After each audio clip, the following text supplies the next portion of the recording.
दोस्तों, मेरा नाम गौरव खंडेलवाल है। मैं डेवलपमेंट ऑफिसर हूं LIC में और जयपुर में पोस्टेड हूं। दोस्तों, आज हम लोग मिल रहे हैं एक बहुत ही खास उपलक्ष्य में, क्योंकि आज हम डिस्कस करने वाले हैं LIC का वो प्लान जो बहुत ही शानदार, ल्यूक्रेटिव, लेने वाला और बेचने वाला प्लान है।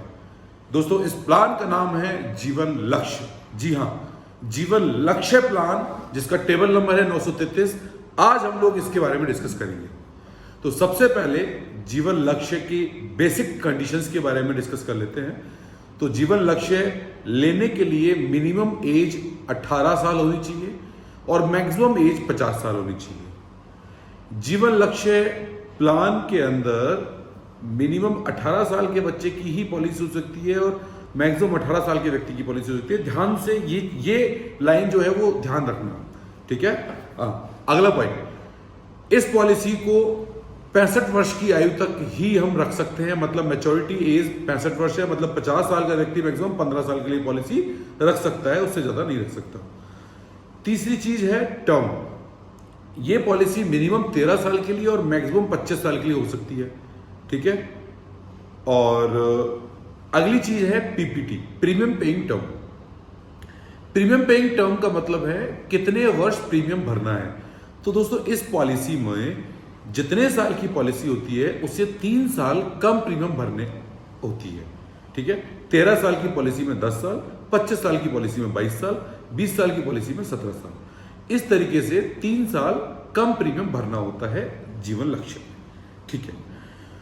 अब पॉइंट आता है कि ये प्लान क्यों बहुत बेहतरीन है, ये प्लान क्यों वन ऑफ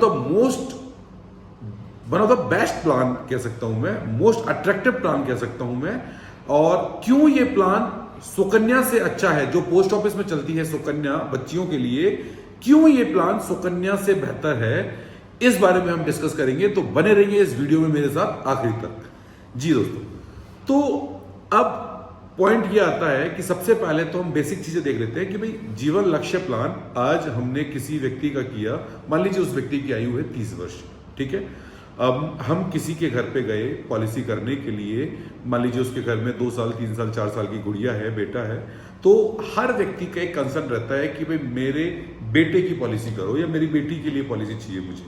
तो सर, अब यहां पे ध्यान देने वाली बात यह है, ये आप लोगों को विशेष रूप से आप ये 2 लाइनें रट लीजिए, क्योंकि आपको ये हर कस्टमर को बोलनी ही पड़ेंगी इस प्लान को बेचते समय कि सर आपको बेटे के लिए या बेटी के लिए पॉलिसी चाहिए या बेटी का।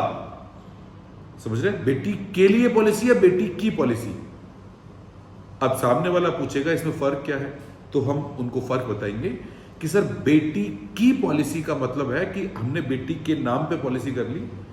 कल को जो मैच्योरिटी होगी वो बेटी के अकाउंट में ही आएगी, और कल को भगवान ना करे बेटी को कुछ हो गया तो आपको क्लेम मिलेगा, ठीक है। ये है बेटी की पॉलिसी में। अब बेटी के लिए पॉलिसी क्या मतलब है कि मैच्योरिटी आपके अकाउंट में आएगी, लेकिन बेसिकली है तो वो बच्ची के काम पे ही आने वाली चीज, ठीक है। आपके अकाउंट में मैच्योरिटी आएगी, और अगर कल को भगवान ना करे आपको कुछ हो गया तो भी उसका फाइनेंशियली सिक्योरिटी बनी रहेगी, उसको क्लेम मिलेगा, उसकी फाइनेंशियल सिक्योरिटी बनी रहेगी, उसकी शादी तक की पूरी व्यवस्था रहेगी। तो अब आप बताइए, बेटी की पॉलिसी चाहिए या बेटी के लिए पॉलिसी चाहिए? मैं दावा करता हूं 95% लोग बेटी के लिए पॉलिसी चाहेंगे, बेटी की पॉलिसी नहीं चाहेंगे। और एज ए फाइनेंशियल एडवाइजर हमारा कर्तव्य है पार्टी को यह अच्छे से समझाना, ओके। तो बेटी के लिए पॉलिसी के लिए हम उसको सजेस्ट करेंगे जीवन लक्ष्य प्लान। जीवन लक्ष्य प्लान, अब हमें यह ध्यान देना है बेटी की एज कितनी है। आज क्यों इस प्लान को हम कन्यादान योजना बोलते हैं, यह भी हमें समझना है, ठीक है। सुकन्या वर्सेस कन्यादान, ये जो एक चैप्टर आता है उसके डिस्क्रिप्शन भी मैं यहां पे दूंगा, ठीक है। तो इस प्लान को हम कन्यादान योजना बोलते हैं क्योंकि आज मान लीजिए बेटी की उम्र है 2 साल, हम सामने वाले से पूछेंगे सर अपने यहाँ बेटी की शादी लगभग किस एज पे होती है, वो कहते हैं जी 24-25 साल तो आजकल हर बच्चे को पढ़ने में लग ही जाते हैं, तब तक ही अपन शादी करेंगे। तो अगर अब अपन को ये जो टर्म है ना 13 साल से 25 साल की, ये बच्ची की एज के हिसाब से डिसाइड करनी है। कैसे कि आज बच्ची की एज है 2 साल, हम इसको 22 साल का 23 साल का दे सकते हैं। 5 साल की बच्ची है 20 साल का 21 साल का, है ना। 7-8 साल की बच्ची है 17-18 साल का दे सकते हैं, इस तरीके से, ताकि उसकी इस पॉलिसी की मैच्योरिटी के टाइम पे बच्ची की शादी का लगभग ये कॉन्ट्राडिक्ट हो जाए। ठीक है, हमें इस तरीके से ये करेक्शन करना है। बच्ची को नॉमिनी बना देंगे, है ना, ताकि वो पैसा बच्ची को मिल जाए अगर कल को पिताजी को कुछ हो भी जाए तो। अब पॉइंट ये है, मान लीजिए हमने 21 साल की ये पॉलिसी करी, ठीक है। 21 साल की पॉलिसी में 18 साल प्रीमियम जाएगा, ठीक है। 18 साल ये प्रीमियम वो व्यक्ति भरेगा, 3 साल कुछ नहीं भरना, 21वें साल मैच्योरिटी मिल जाएगी। यहां तक क्लियर है कि भाई सब कुछ ठीक रहा तो 18 साल तक आपने पैसा भर दिया और 21वें साल मैच्योरिटी मिल गई, दैट्स इट। अब बात आती है सर इस बीच इन 21 साल के दरमियान आपको कल को भगवान ना करे कभी भी कुछ भी हो गया तो क्या होगा। तो सर सपोज 10 लाख का मैंने सम एश्योर्ड लिया था इस 21 साल की टर्म में, तो इस 10 लाख के सम एश्योर्ड वाली पॉलिसी के अंदर 21 साल के दरमियान कभी भी फादर को कुछ हो जाता है, उसी समय नेचुरल डेथ पे मिलेगा 0, उसी समय नेचुरल डेथ पे मिलेगा 0 रुपया।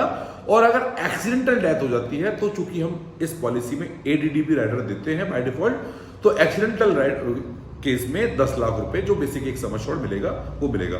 तो क्या हुआ, मान लीजिए आज पॉलिसी ली, 2 साल बाद 3 साल बाद कभी भी पार्टी की डेथ हो गई तो नेचुरल डेथ पे 0 और एक्सीडेंटल डेथ पे 10 लाख रुपए मिल गया।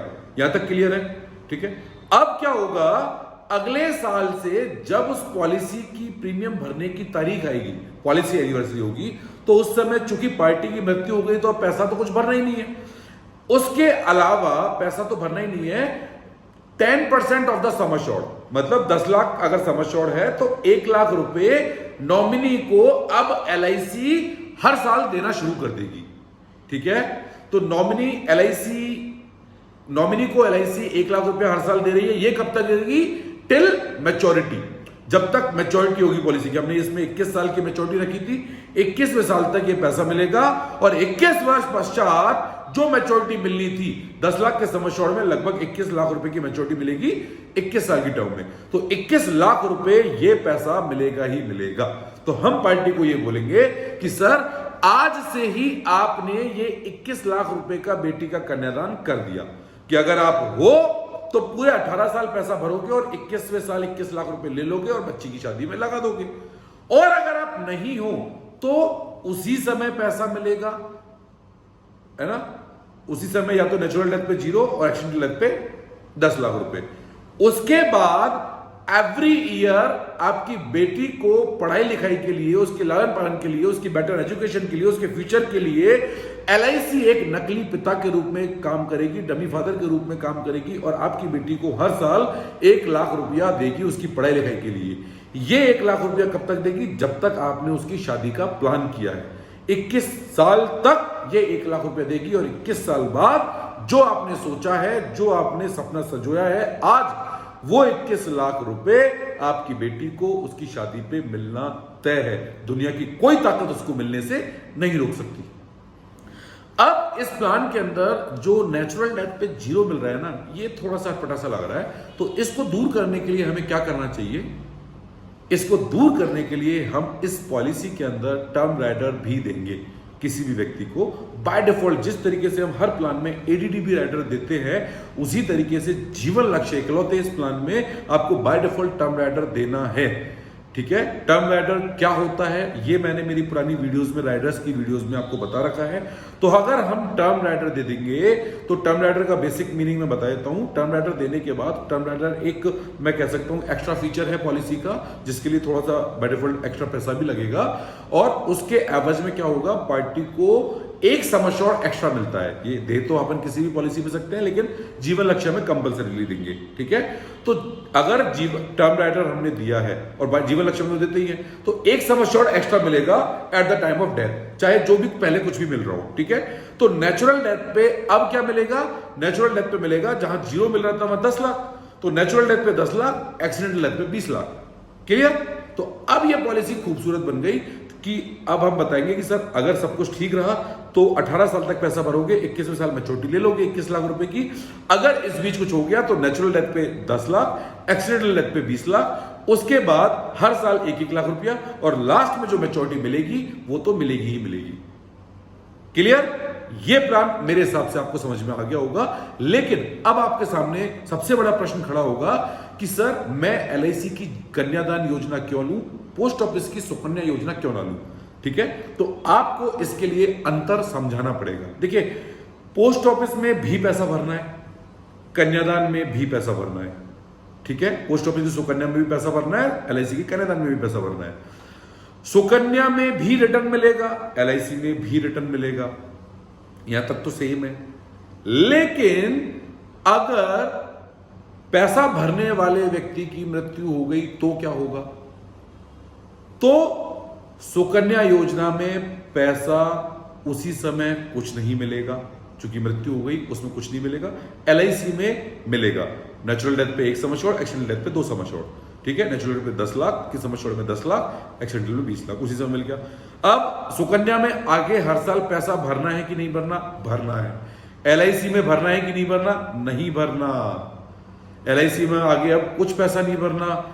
मैच्योरिटी लास्ट में मिलेगी कि नहीं मिलेगी? मिलेगी दोनों में। सुकन्या में चूंकि पैसा भरा है तो वो देगा ही देगा, लेकिन LIC में पैसा नहीं भरा तो भी मिलेगा। अच्छा, हर साल LIC में पैसा मिलेगा या नहीं मिलेगा? LIC में मिलेगा, सुकन्या में नहीं मिलेगा। सुकन्या में हर साल भी पैसा नहीं मिलता। तो अब आप मुझे जज करके बताओ, सुकन्या बेहतर है या कन्यादान? ऑब्वियसली कन्यादान बेहतर है। तो इसलिए इस तरीके से आप LIC की जीवन लक्ष्य प्लान किसी भी व्यक्ति को बहुत आसानी से समझा सकते हो, बहुत आसानी से बेच सकते हो। This is one of the most beautiful plan in LIC। Okay, कुछ समझ में आपको कोई भी डाउट रह गया हो तो आप कमेंट बॉक्स में कमेंट कर सकते हैं। और अगर किसी व्यक्ति को LIC की ज्वाइन करनी है एज ए एजेंट तो आप मुझसे कांटेक्ट कर सकते हो। जयपुर में सबसे बड़ी टीम का हिस्सा बनने का यह सुनहरा मौका है। मेरा नाम है गौरव खंडेलवाल। आप मुझसे संपर्क करिए। मेरा मोबाइल नंबर है 9530242598। मेरा दूसरा मोबाइल नंबर है 7015881498। आप हमारी वेबसाइट पर भी विजिट कर सकते हैं। हमारी वेबसाइट का पता है www.licagentjaipur.in। धन्यवाद।